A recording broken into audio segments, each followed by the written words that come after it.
It started with a bad back. That's the official story, the one you tell anyone who asks, and it's not even a lie. Your back really was bad that winter, and the guest room mattress really was firmer, and moving in there for a few weeks really did help you sleep. That's true. What's also true, and what you don't say, is that 4 years later you're still in that room, and neither of you has ever scheduled the conversation about moving back. Here's what surprises people about this one. Nobody decided it. There was no fight about it, no ultimatum, no night where either of you said this isn't working anymore. It just kept getting extended, one reasonable excuse at a time, until the extensions quietly became the arrangement, and the arrangement became the marriage, and nobody ever sat down and called it what it was. Think about how it actually unfolded, because the sequence matters more than people realize. First it was the back. Then it was her early alarm for work, and you didn't want to wake her getting up at 5. Then it was your snoring, which had always been there but suddenly felt like a bigger deal than it used to. Then it was just easier. Each individual reason was completely legitimate. Stacked together, over years, they built a wall neither of you ever consciously agreed to build. Here's the turn most people don't expect.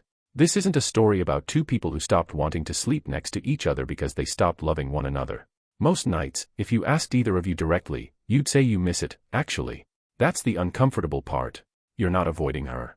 You're avoiding the small, specific vulnerability of being unconscious next to another person, which turns out to require a kind of trust that's easier to opt out of than most people admit. Think about what that vulnerability actually involves. Sleep is the one time a day you have zero control over how you look, sound, or behave. No managing the narrative. No performing competence. Just an unguarded, occasionally undignified version of yourself, 6 inches from someone whose opinion of you still matters more than almost anyone else's. For a lot of men your age, spending decades being the reliable one, the calm one, the one who doesn't show cracks, sleeping separately quietly removes one of the last remaining moments where cracks were unavoidable. There's a version of this that goes back further than the guest room, further than either of you probably realizes. Think about what you were taught, without ever being told directly, about what it meant to be seen at your worst. Not failing at work, not losing your temper, those had scripts, ways to recover, things you could apologize for and move past. But there was never a script for being watched while unconscious, defenseless, occasionally embarrassing in ways you have no control over.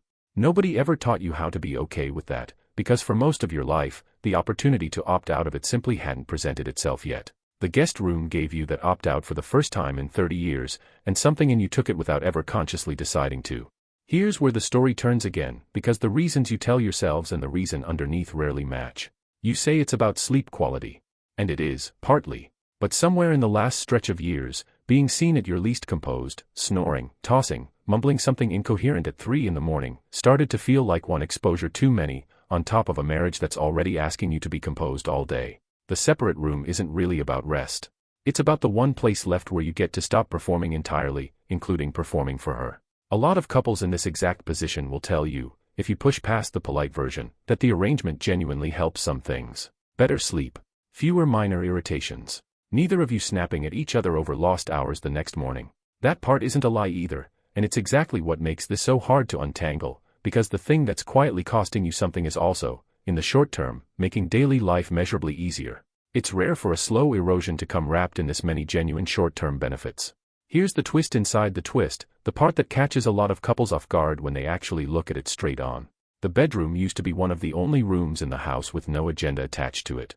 Not the room where you managed the calendar, or discussed the mortgage, or negotiated whose turn it was to call the plumber.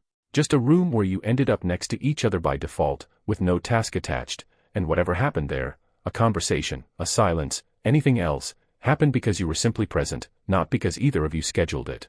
Once that room becomes optional, so does the only remaining space in the house that wasn't already colonized by logistics. Consider what actually filled that space before. It wasn't always conversation, and it didn't need to be.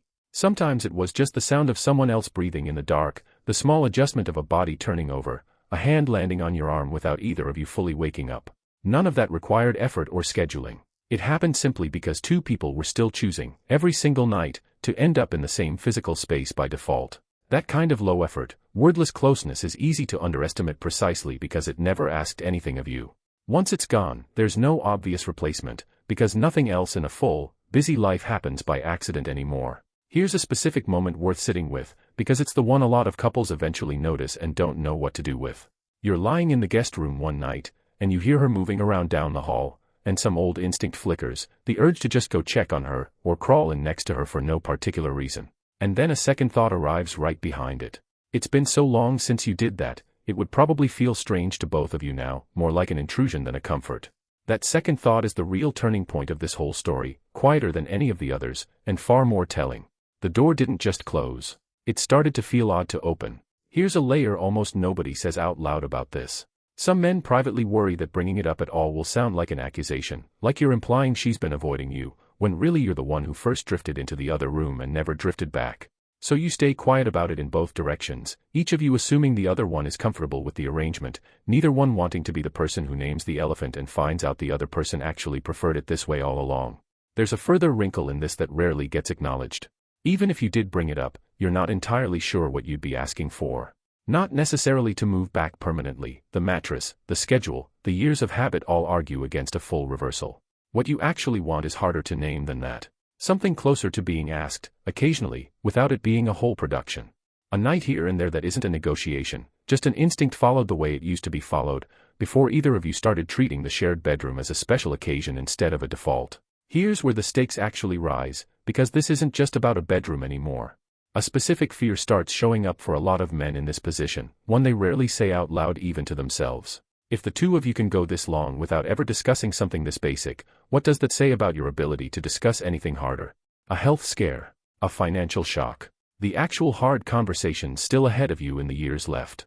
The separate room becomes a kind of quiet evidence, sitting there every night, of exactly how much you've both gotten comfortable avoiding. And there's a harder version of that fear underneath it, one that only surfaces at the worst possible moments, usually in a hospital waiting room, or after a diagnosis, when suddenly the two of you are forced back into the same space out of necessity rather than choice.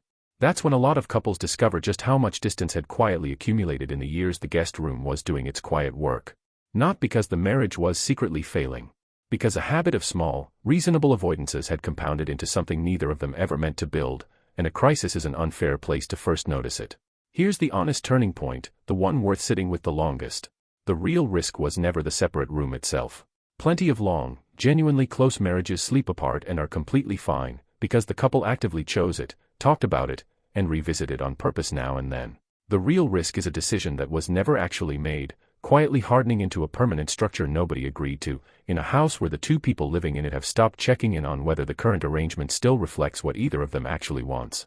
Here's what tends to actually shift this, and it's smaller and less dramatic than people expect. It isn't necessarily moving back into the same bed forever.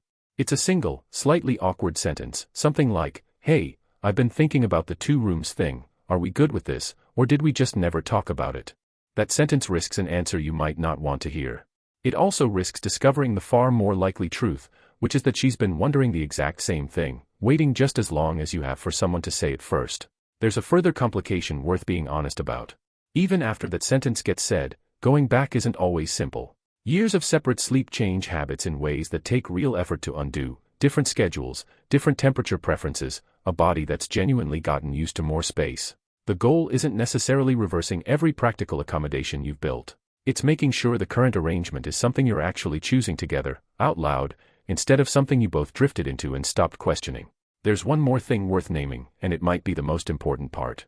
The couples who navigate this well aren't the ones who force a full reversal out of guilt or obligation. They're the ones who treat the conversation itself as the real reunion, regardless of what they decide to do about the mattress afterward.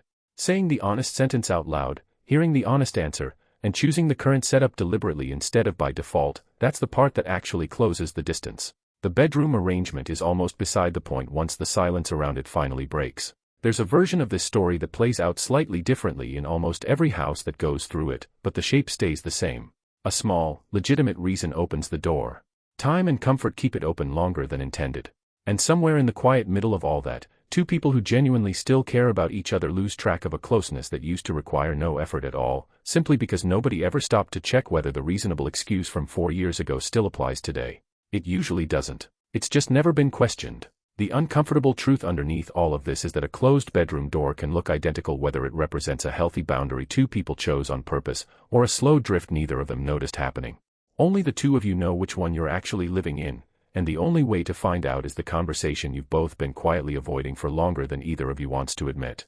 The good news, if there is one, is that this particular problem rarely requires a dramatic fix. It requires one honest question, asked out loud, in a house where an entire arrangement has been running for years on an assumption nobody ever confirmed. Sometimes the whole story changes the moment somebody finally says the sentence instead of just thinking it at 3 in the morning, alone, in the room down the hall.